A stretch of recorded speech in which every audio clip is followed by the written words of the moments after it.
وزیر خزانہ محمد اورنگزیب نے کہا ہے کہ حکومت اب نان فائلر کی اصطلاح ختم کرنے جا رہی ہے۔ ٹیکس نہ دینے والوں پر ایسی پابندیاں لگائیں گے کہ وہ بہت سے کام نہیں کر سکیں گے۔ امریکی نشریاتی ادارے کو انٹرویو میں محمد اورنگزیب کا کہنا تھا کہ حکومت کے پاس لوگوں کے طرز زندگی کا ڈیٹا موجود ہے، کس کے پاس کتنی گاڑیاں ہیں، بیرون ملک کتنے سفر کیے، سب معلومات ہیں۔ وزیر خزانہ نے کہا کہ امریکہ کی مدد اور چین کا تعاون IMF پروگرام کی منظوری کی وجہ سے بنا۔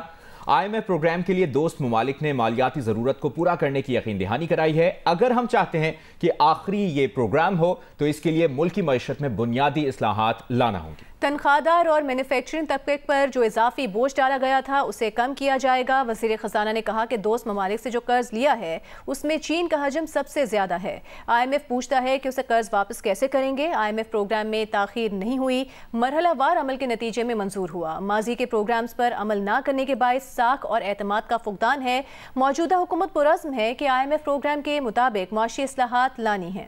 یہ آئی تھنک واحد ملک ہے اقواموں میں جہاں نان فائلر کی اختراع ہے، اس کو اب ہم ختم کرنے جا رہے ہیں، بیکاز اب ہمارے پاس یہ گنجائش نہیں رہی ہے کہ کوئی اس ملک میں نان فائلر رہے۔ اسی لیے اب جو ہم نے ان پہ قدغنیں لگائی ہیں کہ جو اب وہ نہیں کر سکتے ہیں۔ اگر NTN نمبر نہیں ہے آپ کے پاس تو آپ یہ کئی چیزیں اب آپ نہیں کر پائیں گے۔ If you want to move towards a documented economy، کہ آج آپ کی 330 بلین کی اکانومی ہے، اس کو نان ڈاکومنٹڈ کو آپ لے کر آئیں گے، آپ کی آٹومیٹکلی اکانومی ڈبل ہو جاتی ہے۔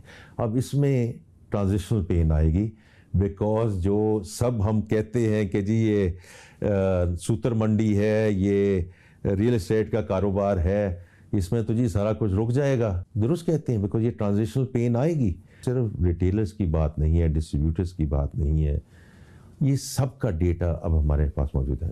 میرا ڈیٹا موجود، میرے پاس گاڑیاں کتنی ہیں، میرے پاس میں یوٹیلیٹی بل کتنا دیتا ہوں، میں ملک سے باہر کتنا سفر کر، so my entire life style data is available, and then it's also available کہ میں ٹیکس کتنا دیتا ہوں۔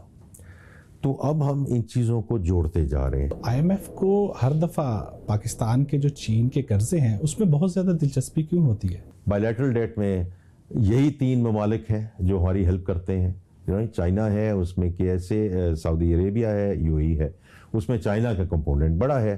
تو ظاہری بات ہے کہ جب آپ کا سب سے بڑا کمپوننٹ ہے تو یہ بات تو سمجھ آتی ہے نا کہ پوچھنا پڑتا ہے کہ جی یہ ڈیٹ یہ ہو کیسے رول اوور ہوگا، کیسے ری پروفائل ہوگا، آگے اس میں انکریمنٹل آپ کی کیا فائنینسنگ ہوگی۔ سو as far as I'm concerned it's quite frankly business as usual، اور ہم نے اس کا جواب بھی دیا ہے۔